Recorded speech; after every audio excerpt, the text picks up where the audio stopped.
नमस्ते दोस्तों। आज हम कर्म कांड के बारे में जानेंगे। आइए शुरू करें। वेद मंत्रों में बतलाई हुई कर्तव्य कर्मों अर्थात इष्ट और पूर्त कर्मों की शिक्षा का नाम कर्म कांड है।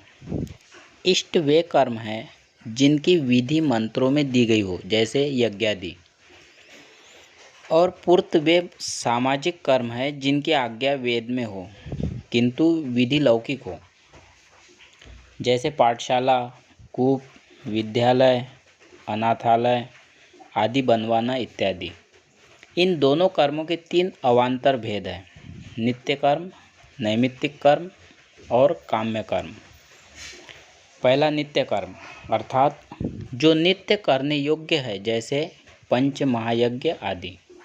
दूसरा नैमित्तिक कर्म वे कर्म है जो किसी निमित्त के होने पर किए जाए, जैसे पुत्र का जन्म होने पर जात कर्म संस्कार।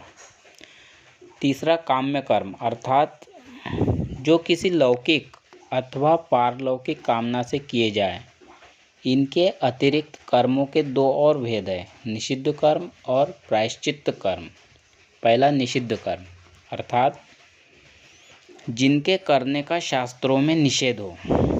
दूसरा प्रायश्चित्त कर्म अर्थात जो विहित कर्म के न करने अथवा विधि विरुद्ध के करने या वर्जित कर्म करने से अंतःकरण पर मलिन संस्कार पड़ जाते हैं, उनके धोने के लिए किए जाए।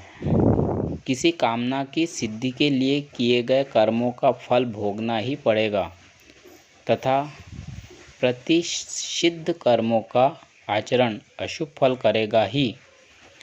अतः इनसे निवृत्ति वांछनीय है, परंतु नित्य और नैमित्तिक का अनुष्ठान नितांत आवश्यक है। अतः काम्य और निषिद्ध कर्मों से निवृत्ति, परंतु प्रायश्चित्त तथा नित्य और नैमित्तिक कर्मों में प्रवृत्ति मोक्ष की साधिका है।